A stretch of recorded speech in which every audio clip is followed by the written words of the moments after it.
Peter, welcome to Life in Six Strings. It is such a pleasure to have you on the show. I've been wanting to get you on for a while, so please, this is finally happening. Yes. Well, we thank Molly Marriott for hooking us up. Yes, we do, exactly. Yeah, phenomenal singer, Molly. Oh, yes. Just takes after her dad, who of course you knew very well. Yes. Steve Marriott, obviously, I first saw in the band Small Faces. And as soon as I saw them play their very first single, which was 19, um, um, I saw them on this show called Ready, Steady, Go, playing live. What you going to do about it? And I just got chills when I listened to Steve's voice, and I just went, I want to play with him so badly, and it worked out in the end. But, obviously I thought it was just a dream at that point, and we ended up, hooking up, and they were helping Ronnie Lane of the Small Faces, and Steve called us up in the Herd. That was my first professional band, and said, we heard you're having a couple of financial problems with your organization. We've been through that a couple of times. Can we help you? So we went down and met with Steve and Ronnie, and I pretty much didn't leave. I sort of stayed down there and I wanted to join the Small Faces, but I was a little too tall. And I'm short. So, but anyway, so it worked out that, I left the Herd and Steve left the Small Faces, which I was worried about that he would do that, but the byproduct of that was that we had a fantastic band called Humble Pie. So that was great. And it was a very fine band indeed. I mean, I would say it's definitely in my top 5 favorite bands. Well, thank you. I just think, yeah, incredible band. I mean, there's a lot of stuff that you've done, which is fantastic. And one of the things that I love about your career is that it's kind of, you've gone along, like, how as a human you evolve. And I feel like your music has done that with you as well. Mm-hmm. And I mean, I don't know how you feel about it and like your music. Do you feel like kind of you try to, it may not make it different, but I guess you do, don't you, in a way? But like, do you try to change it up every time you make a record? Do you approach it? Yes. But I think what you're saying about evolving is so true, in as much as, I unfortunately have this muscle disease where my muscles are leaving me in my arms and legs. But the thing is that it's affected me walking, obviously. So I have to sit down to play now to do a show. But we've been rehearsing this way, and we really like it. We're all like sitting around, like it's more informal, It's less of a. It's halfway between a concert and a lecture. You know what I mean? Because it's like you're sitting down there. I just did a thing with Rob, my keyboard player, and he's my band leader, and Rob Arthur. And we went down to Texas. We were invited to do a play at the Buddy Holly's 85th celebration birthday, in Lubbock, where he was born. Oh, and there's wow. a brand new Buddy Holly theater now. I mean, out of nowhere, there it is, from public and personal, people come in and put some money into it. And we just played, just the two of us, with sitting down. He was playing keyboards, obviously, so he was sitting down.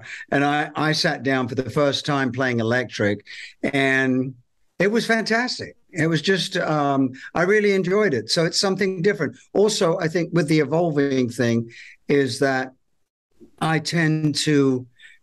we gain wisdom along the way and about life, hopefully, through hard knocks, through ups and downs, and that changes the way you perceive yourself and other people.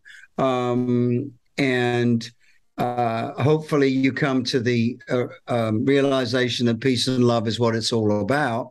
And that's what I have. I've just The world's so crazy right now that music to me is, I'm just thrilled. Yes, I might have a little bit more difficulty. A little bit. My hands are getting affected a little bit now. But you know what? I just changed the way I play. And I feel like because of everything I've been through in my life, I think there's more soul in every note now that I play than there was before. It's just every note's much more important to me. And I get chilled. Like yesterday, we were playing, the band and I were rehearsing for coming over, to play UK and EU. And we were doing a song called All I Want to Be Is By Your Side, which is on my very first solo record. And we hadn't played it. And I'm getting goosebumps thinking about the experience and we didn't rehearse. We just played it from beginning to end. And we were in my studio. So we're all going, wow, sounds so good, and to have such a great band. And we have grown together. We have gained wisdom together in our own personal situations. And I think for me, I feel like this is the best time in my life, as far as musically, even though it's like I have to fight a little bit. Yeah. But that's good. A challenge is always good, I think. Oh, I know about fighting that guitar, yeah. Because obviously I'm a beginner, so it's all hard for me right now. But I like that. I like that it feels like you've taken the positive out of kind of what's, your diagnosis and stuff. And it's, do you feel like, okay, I just really need to savor the moment and enjoy it for once, because we don't enjoy the moment. We're too busy thinking about tomorrow and how we can, and it's like, now you just go, no, let's just enjoy it. And obviously it's given you a different approach to your music. It is. I mean, I do. That's exactly right. I do treasure every moment. I mean, another thing that's come into my life, which I'm so thrilled about, is my daughter and her husband. They lived in Manhattan in New York City, and then they had my granddaughter. It's mine. It's not theirs. Elle. And as soon as they had the baby, like within 2 months, they said, we were Manhattanites for life. And now we realize we want to move to the country. So they moved down to Nashville. So I have my granddaughter living with me right now. It's just, that's another thing in my life that I didn't think there was another part of my heart that hadn't opened yet. And it's just opened up like a flower for her, Oh. and she's just, she's a piece of work, and I love her to death, so, and to have my family, or not all my children, but one of my children and a grandchild now living in Nashville. They've just bought a house themselves, so they'll be moving out, which I don't really want. But you go and gazump them on the property so they can't get it. Yeah. So they've found a nice little starter place around the corner, and for me, so it's really close. So they'll be here all the time, and I'll be there. So. But I mean, all those things in life, I think, take my mind off my career.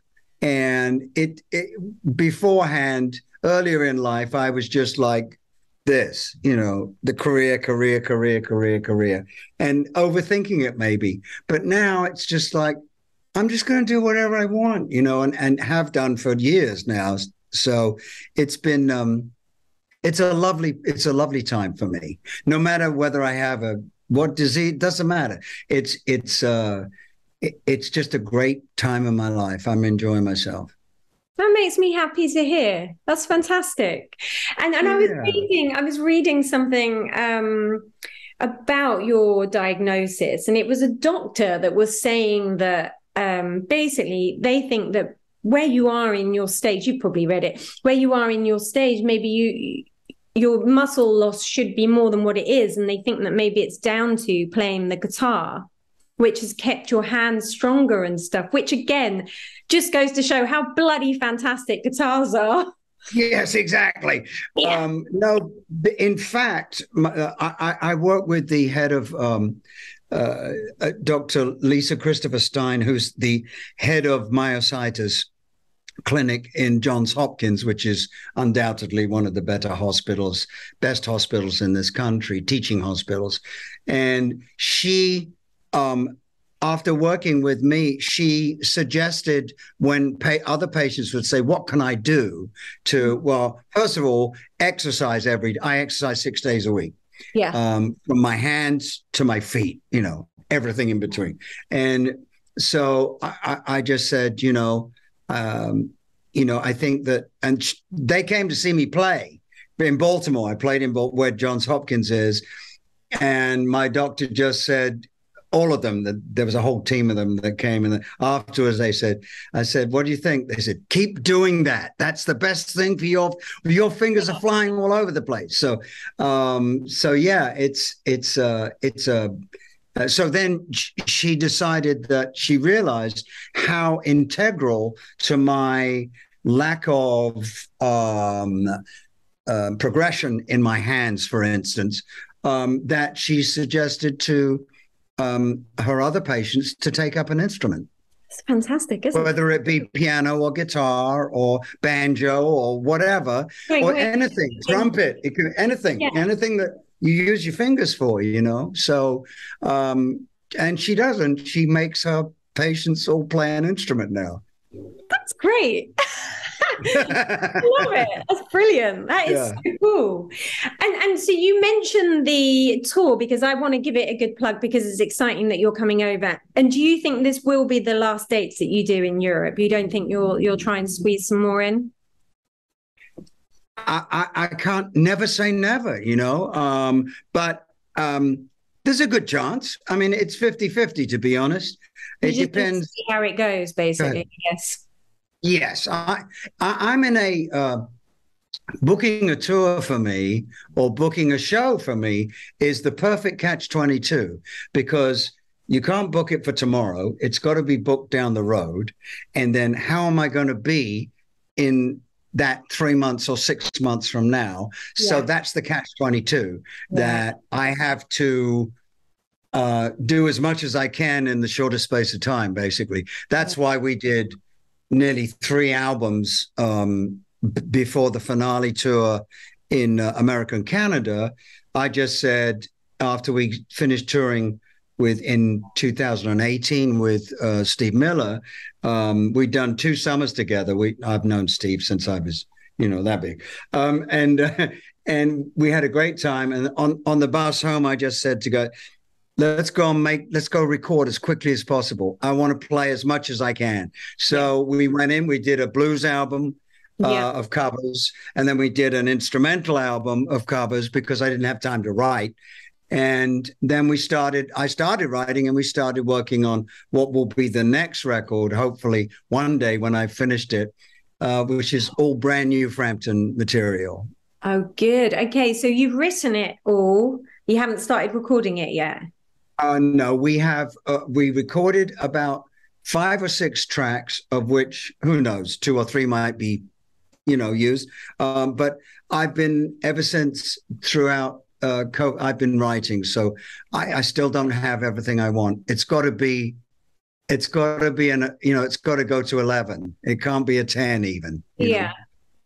But the blues album that you did, I thought was great. And I thought it's funny because obviously, the Humble Pie was kind of, it was definitely blues influenced. And then I've read your book, and you talk about that there was, during that period, there was a lot of guys that were, heavily influenced by the blues and what was coming out of America, Led Zeppelin and Peter Green and all of those guys. And then you thought, oh, it's kind of done, so I'll go more in the jazz. And you kind of went back to kind of what your dad was listening to, the Django Reinhardt and stuff. And And I just think, so I was quite pleasantly surprised when you put out a blues album. I was like, oh, there we go. That was that. Well, we really enjoyed doing it. And I think I'm very proud of it. I think it's a great It's a great sounding record, and Yeah. I tried to pay homage to as many blues artists as I could, you know. Yeah, why not? I mean, have, like we said, have fun with it. So let me get Yeah. those dates in before we forget. So you're All going right. to be so you kick it off on the 5th of November, which is Stoke-on-Trent. You got Glasgow. You're going to be in London on the 8th, which will be great. Then Yes. you've got Paris, Brussels, Netherlands, and basically you finish up in Germany on the 16th. Right. Quite a nice run, isn't it, of dates that you're doing? Well, yes. I mean, I don't think that I could do more at this particular time, unfortunately, because it's hard to get around for me as well. So, but I think that this is the perfect amount of dates right now. And like I said, never say never, but and I hope we do come back. But you know, I don't know. I want this. That's why the whole tour was really based around getting a date at the Royal Albert Hall, you know, Yeah. because we had that in 2020 in May. We were Yeah. going to come over, and then obviously we all got shut down, you know. So, but yes, I'm really, really looking forward to playing. Yeah. Will you have anyone joining you at the Royal Albert Hall? We'll have to see about that. You're not I'm going not. to give anything away, are you? No, I can't. I don't really have anything planned. I'm a last minute merchant. So I've been racking my brains to think of maybe, you know, someone that could come and help us. I'll help us out for a number or two. So we'll see, but maybe not. I don't know. It depends how I feel. Yeah, and I guess like you say, see who's around and stuff. So that's cool. So what? Let's talk about some guitars. What have you got behind Yeah. you? Is that your SG? No, that's actually it's a 1960 Gibson ES 335. So it's one of my favorite guitars of all time. So that's not the one that you played when you got rid of your SG. You then got the No, no. and that's how you got the Phoenix. Yeah. Yes, you're very detailed. I like it. Yes, I got a Nerd, 335. sorry. But That's why Joe and I get on because we're nerds. no, no, no, because yes, I got rid of my SG. I thought I wanted a more of a jazzy sound in Humble Pie. And of course, the level that we played at was so loud, solid, you know. So I fed back like crazy. And that's when my friend came. And unfortunately, the Phoenix, the guitar that I then got given in 1970 and used for 10 years until it disappeared. Yes. So yeah, I got that, and then my world changed, you know, because that Les Paul has been something special. But it's at rehearsals right now. Sorry. Do you know, I have this theory because you talk about, I mean, your guitars are just like the things that they've been through are just, it's insane. I've never known anyone to have such bad luck with guitars. It's like, obviously you had the Phoenix, which went down in the plane, but that wasn't the only one, was it, that went down? No, the one that people saw me, the only song I did with a Strat was Show Me the Way. And that was, I got a refinished 1955 Strat. So it was a beautiful piece. That went, I think I had a 63 Precision. Quite a few guitars disappeared. And then we had a flood in Nashville in 2010. With the Epiphone. I love that. It was under for like, this is what I'm into this. So this is funny. So it was on my birthday a few weeks ago, and someone bought me the Immortal Axes book, which is basically the coffee table book. But your guitar is the first one in the book. Is it the Epiphone? It's the so it's what's her name, Lisa, that shot all the oh yes with the Brad Talinsky, is it the guy, the journalist? He wrote, I think so, yes. Yeah, yes. And she talks about the Epiphone that was in the floods, and then that you had to dry it out for something like 2 years, which is just insane. Yeah, hold on, I'll show you that one. I've got that one right here. Hold on. Yeah, I couldn't believe it when I got that book, and I was like, "Oh, that's funny." Hold on. Let me get it. I have not left the building. Oh my God. So how old is this, the Epiphone? So that was one of your first ever guitars, wasn't it? This was the acoustic that I got when, I'll bring it down low. This was the first acoustic, real good acoustic I got when I was with Humble Pie. So I got this probably in 1968. It's a 19, I think it's a 1963, and it's 3 months older or younger than Paul McCartney's. Okay. Yeah. So, and he did. He wrote Yesterday on his, and I wrote Baby I Love Your Way on mine. But very he won. fruitful guitars. They're very fruitful guitars.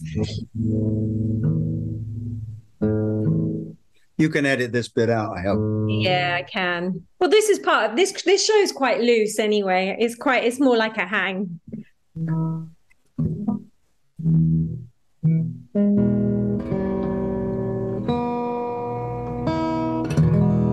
So this is a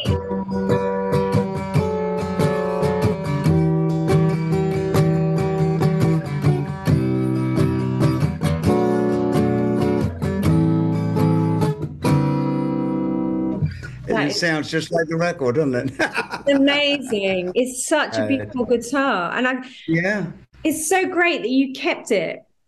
Yes. Well, in fact, I was getting ready to, on here, right here, you can see where I tried to get the Sharpie off there. I was going to donate it because it was in such bad shape. And then local luthier here, because it's pretty nasty. You know, it's got some, and then the headstock that's where it was underwater. See, that's amazing. But I love all those. Like I love it to be beaten up. I think is just part of it. Absolutely. I have this theory that because there's a few of you guys that have had guitars and you've lost them or whatever's happened, and they've somehow found their way back to you. And I think that. It was in the book that you were saying something about sometimes you choose a guitar and sometimes the guitar chooses you. Mm-hmm. And it's like, that to me, it's like, because you know how you have this thing where you say the guitar is like an extension of your limb sometimes when you're very good at it. It's almost like that. It's not to be hippie, but it's sort of like it was meant to be you and it found its way back. Yes, I love absolutely. It. Yeah. And so at the last moment, I decided I can't get rid of this, and so I gave it to the luthier here in town. Okay. Joe Glazer is the one that we all go to. Yes, one of the main ones anyway. He's terrific. He and his guys worked on it. So, do you still have the SG, or no? You never got it back. Oh, you do? Okay. No, that one? Yes, I did. I bought it back. Oh, good. So I do have it. I have and it was a 1962. Okay. And because it had the wood block behind the tailpiece, the stop tailpiece. Mm-hmm. And those were only done in 1962. So and then I got a backup for it, another 1962. And then I love SG, so I got a 61 too. So I have three. I didn't realize I had three until the other day when we were going through everything. So but what a guitarist always needs is one more guitar. Yeah, I get that. There's never enough. No, no, there's not, is there? Which is crazy. How many do you have? I don't have as many as, some of these Joe Bonamassa and people like that, and Randy from, what's his name? Oh, gosh, I'm old. Anyway, we'll have to cut that out. But anyway, he was played in the Guess Who, and he had like a million guitars. But they're real collectors. I'm just my basis for getting a new guitar is a new sound. Yeah. You know, it's not necessarily for its value. I mean, some guitars aren't worth hardly anything, but they're just fantastic. You know, they sound great and they feel great.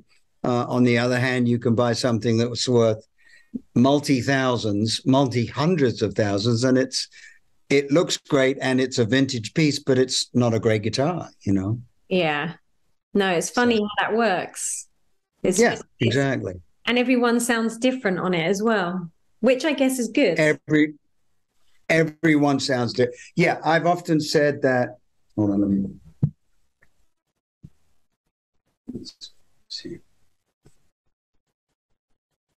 I've often said if you took Jeff Beck and Eric Clapton, and Jeff was on this side here of the little stage, and Eric was over here, and they're both standing with their guitars plugged into their amps, and you go, Jeff, would you please grace us with a couple of licks? And he would play. And then you'd go, Eric, would you grace us with a few of your licks? And he would play. And then you say, okay, can you put the guitars down and change places? So don't take the guitar with you. I want you to play Jeff's and you to play Eric's. And the sound wouldn't matter what guitars they were or amps, the sound would do this. Yeah. Because it's in the fingers. Yeah. You know, and they'd sound exactly the same, but in different positions, you know.